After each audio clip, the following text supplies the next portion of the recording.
He found himself out of a job a few months ago simply for daring to ask the pertinent questions regarding the conflict in Gaza. A stalwart in the alternative information sphere, he possesses an intricate understanding of Middle Eastern and African politics. His prominence rose to international acclaim when he dismantled an anti-Islamic scholar at Oxford, his alma mater, during a profoundly impactful debate that reverberated worldwide. His tenure with Al Jazeera and subsequent representation of the Palestinian cause, including appearances on platforms like ours at the Open-Minded Thinker Show, further solidified his reputation. However, the recent release of a video by this esteemed scholar has caused a seismic stir on the internet, prompting major media outlets to scramble to suppress it from mainstream circulation. This video serves as one of the most compelling rebuttals to the falsehoods perpetuated and justified by Israeli authorities in Gaza, ostensibly to support their escalating efforts to render the enclave uninhabitable. What captivated us in this presentation was the exposure of the fallacy that Gaza was peaceful before the Palestinian resistance mounted its defensive actions. Indeed, the evidence presented by Hasan in this meticulously crafted video left us astonished, leading us to regret not giving it the widespread recognition it deserves earlier. As such, this video serves as a belated acknowledgement of our oversight. Our aim is to clandestinely disseminate the video, ensuring it reaches every corner and crevice of those who harbor doubts about the justifiability of Palestinian resistance against occupation. This video is nothing short of monumental, brimming with irrefutable evidence to dismantle the fabrications and manipulations employed by Zionists to garner global sympathy while perpetrating what can only be described as genocidal military actions. Our commitment to delivering impartial news and geopolitical insights remains unwavering. We implore you to engage with our content by liking and sharing this video, thereby staying abreast of developments in Palestine. Subscribe for timely updates on related events. Israeli officials have told so many lies since October the 7th with so little pushback from the media that it's hard to keep up. So here from Zeteo is the first in a new segment we're calling Debunked. The top 7 lies about Gaza debunked. Lie number 1. There was already a ceasefire on October the 6th, and Hamas broke it. You see it said everywhere by Benjamin Netanyahu, by Hillary Clinton. They all say it, and yet it's completely false. Just 2 weeks before October the 7th, Israeli airstrikes hit Gaza for the 3rd day in a row. And on October the 4th, Gaza Strip protesters received bullet wounds to ankles, medics report. Does that sound like a ceasefire to you? Even over in the occupied West Bank, before Hamas's attack on October the 7th, Israeli forces had already killed a record 234 Palestinians. If there was a ceasefire in place before October the 7th, nobody told the Israeli military. Lie number 2. The priority is freeing the hostages. There's no higher priority, Joe Biden has said. And yet, last month, Israel's finance minister said bringing home the hostages is not the top priority. Hamas must be defeated. We resonate deeply with the sentiments expressed in this submission. When the events of October 7th unfolded, we at the Open-Minded Thinker Show discerned that it was a bitter reaction to the ongoing killings within the blockaded Gaza Strip. As avid followers of Middle East news, particularly concerning the Holy Land, we were taken aback by claims suggesting peace prevailed in the Strip before Palestinian soldiers retaliated. However, upon closer examination, it became evident that there was no ceasefire in place. The conflict persisted, albeit with reduced intensity following the Palestinian counteroffensive. Israel, aware of the sympathetic portrayal it often receives in the global media, particularly in the Western world, sought to manipulate the narrative. They employed spin tactics, even distorting events on the ground. While we unequivocally condemn all acts of violence hindering peace in Palestine, we also denounce the IDF's deliberate targeting of its own people to escalate tensions in the aftermath of Palestinian military actions within occupied Palestine. Authentic reports, including those acknowledged by Israel itself, confirm such occurrences. Yet mainstream media largely refrains from criticizing the occupation for its deceitful justifications, further perpetuating the disregard for human rights in Gaza. One poignant observation is that the media's inherent bias and reluctance to address the plight of Gaza's inhabitants have emboldened the occupation, fostering a determination to perpetrate atrocities while thwarting any attempts at achieving a ceasefire and lasting peace in the conflict. The media's failure to challenge the narratives propagated by figures like Benjamin Netanyahu grants him the audacity to persist on the path of war, instead of pursuing peaceful resolutions to end the decade-long plight endured by the region. Wittingly or unwittingly, the Israeli military has actually killed more Israeli hostages than its soldiers have rescued. In fact, as one Israeli journalist recently tweeted, citing new reporting from an Israeli news website, 10 hostages were killed by Israeli airstrikes in Gaza, some even as the Israeli military had intel they were residing in the buildings that were targeted. The IDF reportedly killed their own citizens and then lied and said they died in, quote, Hamas captivity. But sure, it's all about the hostages. Lie number 3, 40 beheaded babies. How can we forget the most emotive and most offensive lie of this entire conflict?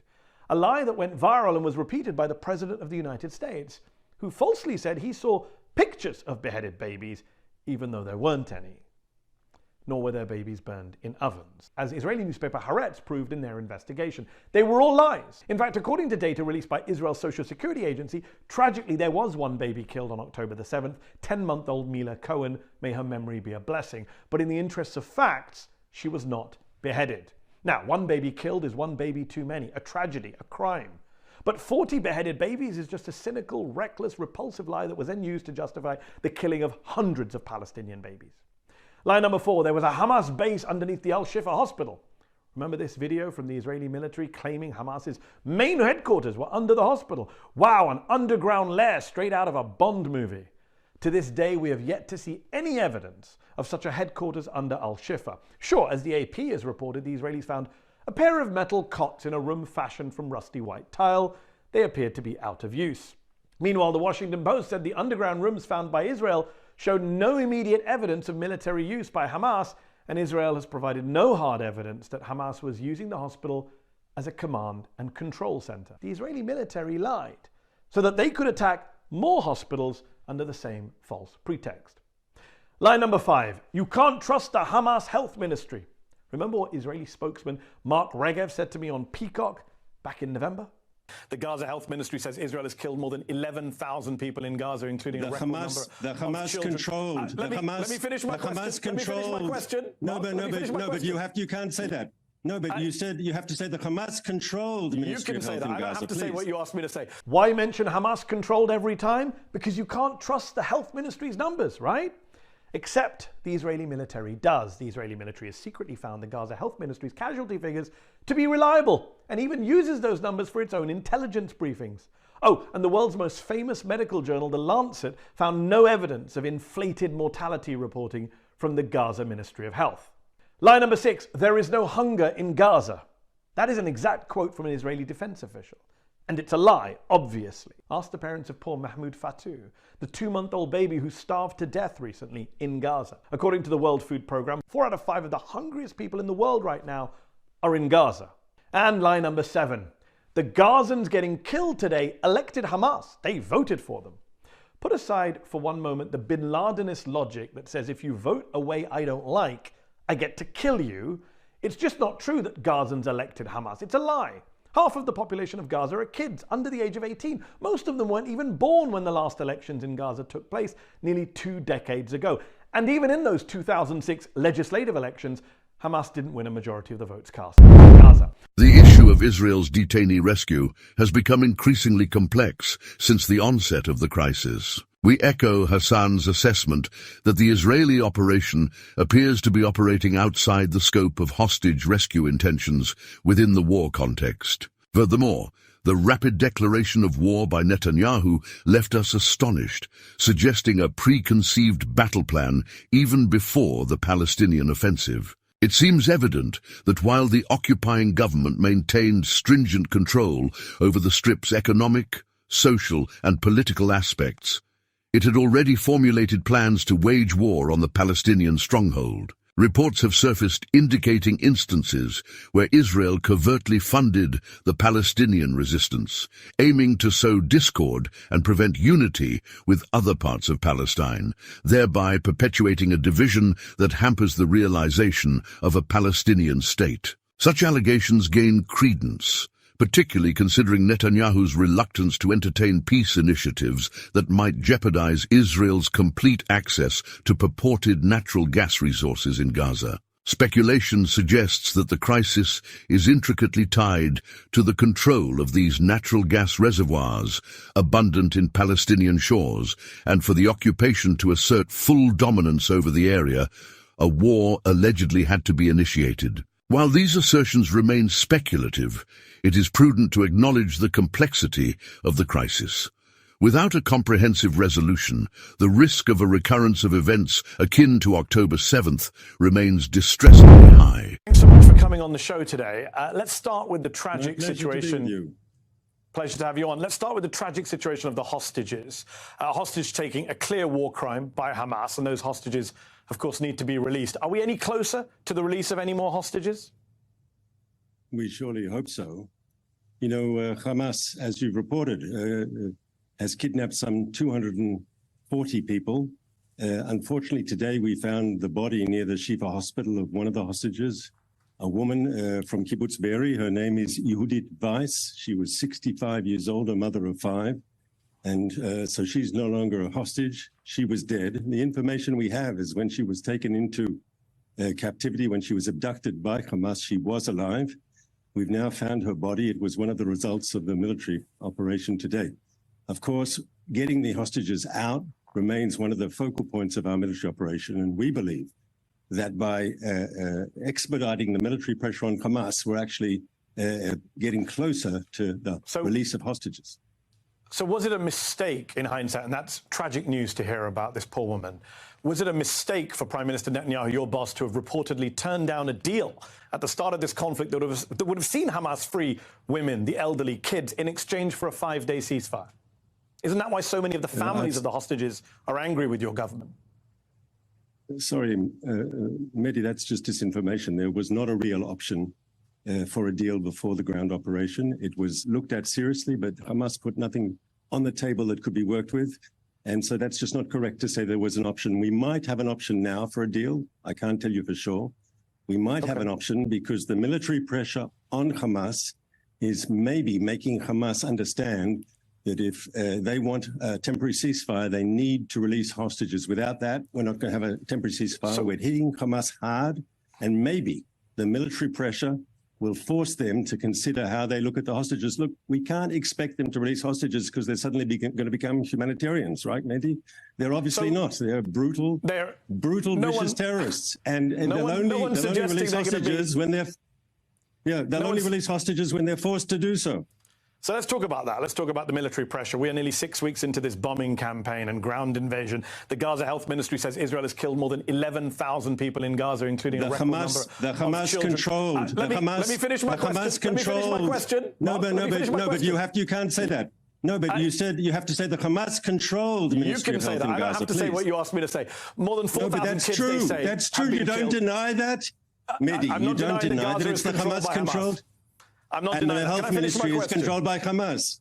Let me finish my question. You can, but please tell the viewers the truth. That information is provided by Hamas. Okay, and that information, we'll come back to that information, but you've got dead Gazans. The American government say maybe more than 11,000. You've got a record number of journalists killed, according to the CPJ, a record number of UN workers killed, according to the UN, and yet Hamas still exists, is still capable of firing rockets into Israel, still has the hostages. You haven't found their big base under the Shifa hospital either. Your critics say that shows this war is a failure. I would argue that's all incorrect, Mahdi. We're hitting Hamas hard and they're feeling the pain. We just discussed that a moment ago. Why they may be now considering seriously a hostage release. It's not because, as I said, they've become humanitarians. It's because they're under a very, very massive military pressure. Look, this operation is not one that we wanted, obviously. This war was forced upon Israel in the terrible attack of October 7th. And we are fighting back and we will destroy Hamas.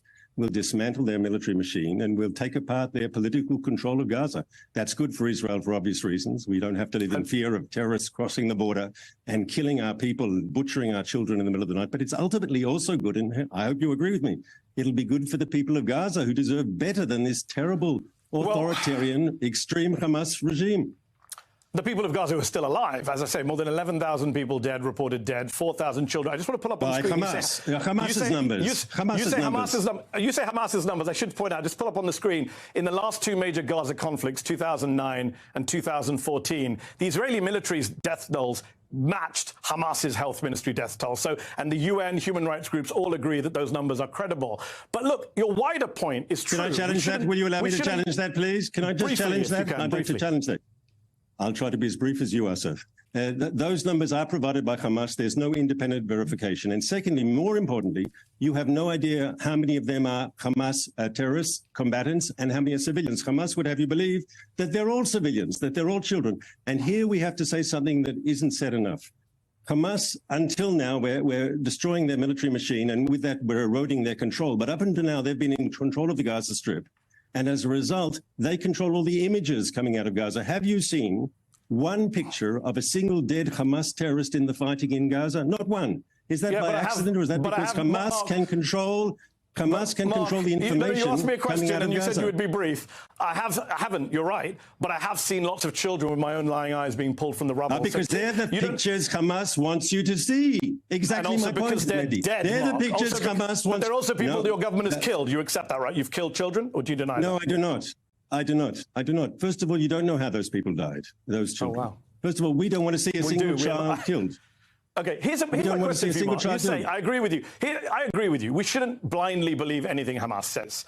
But why should we believe what your government says either? Your military spokesman on Monday pointed to an Arabic document in the basement of a Gaza hospital and claimed it was a Guardian list on which every terrorist writes his name. But that was false. It was just a calendar with the days of the week on it. Your colleague in the Prime Minister's office, Ophir Gendelman, posted behind-the-scenes footage from a Lebanese short film and claimed it was Palestinians in Gaza faking their own injuries. That tweet is still up a week later. That is endless disinformation from your government, is it not? I disagree, and I think on the important issues, look, I'll give you an example, Mahdi. Originally, we estimated... No, I'm answering your question. Allow me to answer your question. I'm answering your question directly, if you'll allow me.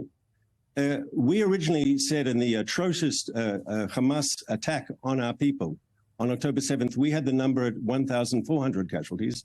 And now we've revised that down to 1,200 because we understood that we had overestimated. We made a mistake. There were actually bodies that were so badly burnt, we thought they were ours. In the end, apparently, they were Hamas terrorists.